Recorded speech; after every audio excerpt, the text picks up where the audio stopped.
Bonsoir mes amis, je suis ravi de vous retrouver une nouvelle fois dans cette nouvelle vidéo. Nous allons aujourd'hui faire la correction de cet examen passé aujourd'hui même, la session normale, groupe 1, S2, groupe 2, professeur Iftah Jamal. Dans cet examen, je pense que, à mon sens, il est divisé en deux grandes parties. Une partie relative au calcul, une deuxième partie relative aux écritures comptables.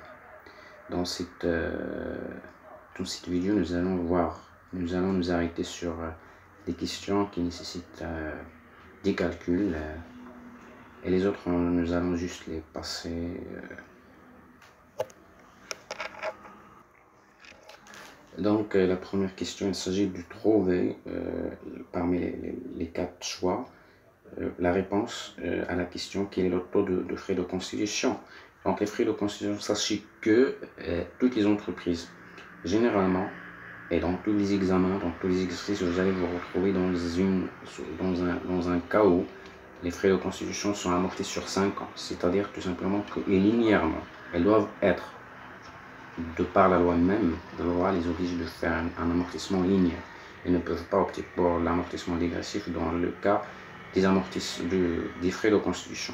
Et il y a possibilité aussi de déroger au principe puis d'amortir les frais de constitution la première année, la somme totale des frais de constitution la première année, 100%. Cet exercice, donc la formule est simple. Pour faire les calculs, pour 6 gens qui vont tout simplement s'assurer que les calculs, qu'il s'agit vraiment de 20% et que vous n'avez pas commis d'erreur. Vous allez travailler par la formule connue, cumul d'amortissement, on vous a donné 144 000 et vous avez la valeur d'origine, c'est 180 000. Donc 144 000 égale à 180 000 fois le taux, c'est ce que vous allez chercher.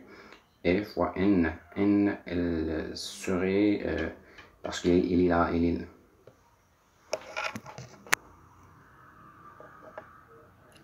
voici donc les calculs du taux de frais de constitution. Il s'agit de faire la formule 144 000 est égal à 120 000, 600, c'est 180 000 fois 4, et 120 000 c'est 720 000, c'est 180 000 fois 4 fois le T, donc le T, ça va nous donner 0,2, c'est tout simplement 20%.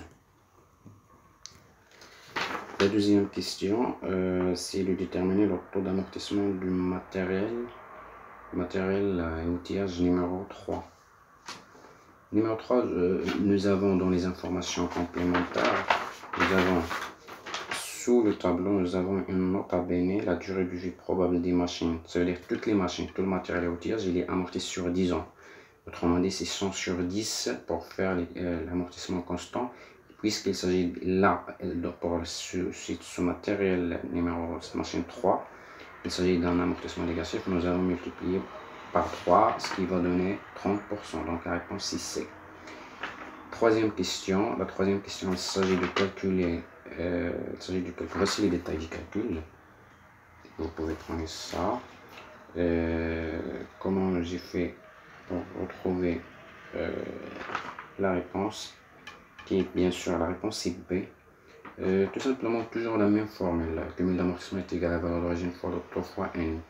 Et il faut tout simplement savoir, le professeur il cherche à tester à quel point vous maîtrisez, vous avez assimilé le principe du cut-off ou la séparation des exercices. Parce que les amortissements s'étalent sur plusieurs exercices. Il faut savoir déterminer exactement l'amortissement, la dotation, l'amortissement, les dotations et les amortissements de chaque exercice sans faire des interférences entre les exercices. Donc, NAS 350 000, il s'agit d'une voiture. Il y a 3 matériaux de transport composés de 2 voitures. Une voiture première achetée à 350 et une autre à 400 000. Pourquoi 3.5? 3.5 c'est 3 ans et demi, parce qu'il est acheté en 1er 7 2017, c'est-à-dire ben, il faut pas oublier une chose qui est très importante ici, c'est avant-inventaire. هذا avant-inventaire راهي مهم جدا مهم جدا جدا. Donc si vous n'avez pas vraiment compris de quoi si vous n'avez pas compris la balance avant-inventaire et après inventaire, vous allez commettre des erreurs. Bien évidemment, je dis ça pour les autres qui vont Inch'Allah, faire l'examen rattrapage. Donc, on a 350 000 fois 0,25, c'est le taux, et le 3,5, je vais l'expliquer, c'est 3 ans et 0,5, c'est la moitié de l'année, 3 ans et 6 mois. 3 ans et 6 mois, c'est pas 5 mois, c'est 6 mois.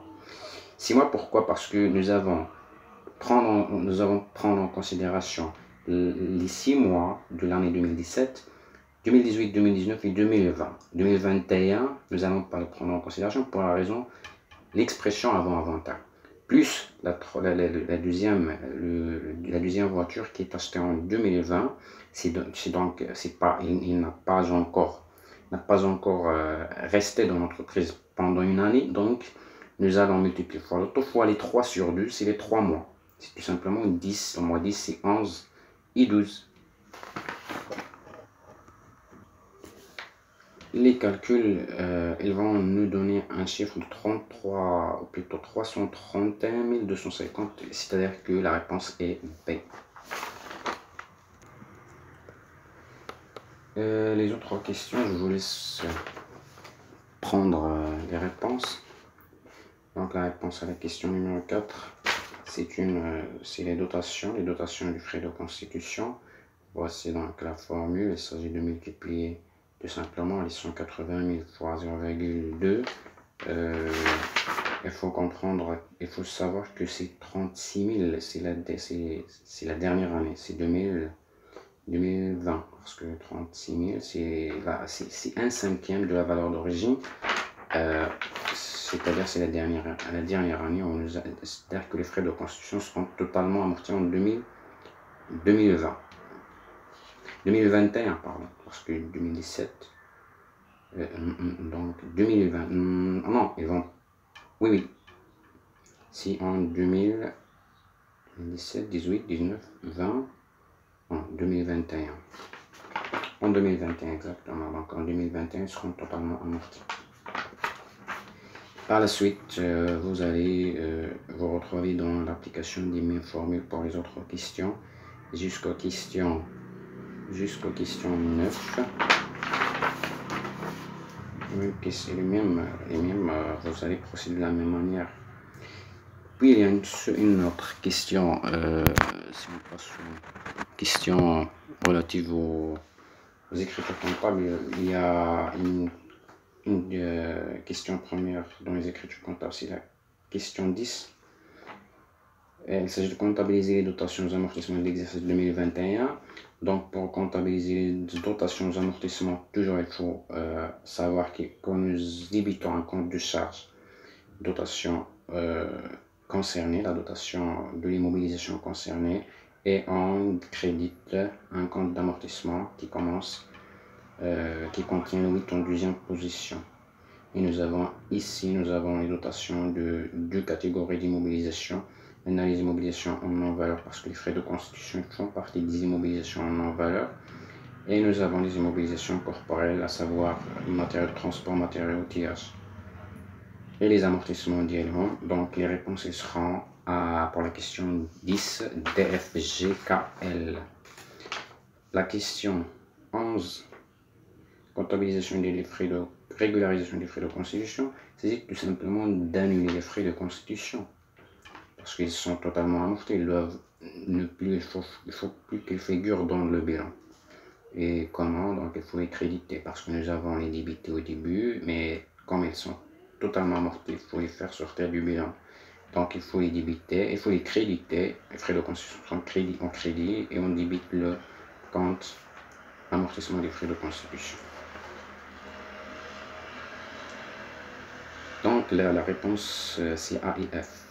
Et la question 10, ou plutôt 12, MO en matière d'outillage numéro 2, comptabilisation de sa sortie. Vous savez, les écritures de la sûreté, il s'agit tout simplement de débiter la VNA et l'amortissement, et on crédite le matériel concerné. Ici, on va créditer le matériel et outillage. Donc, nous avons les réponses C, A, C. Donc, c'est pas A pour la question 12. C'est pas A, c'est B, C et D. Donc, ici, c'est pas.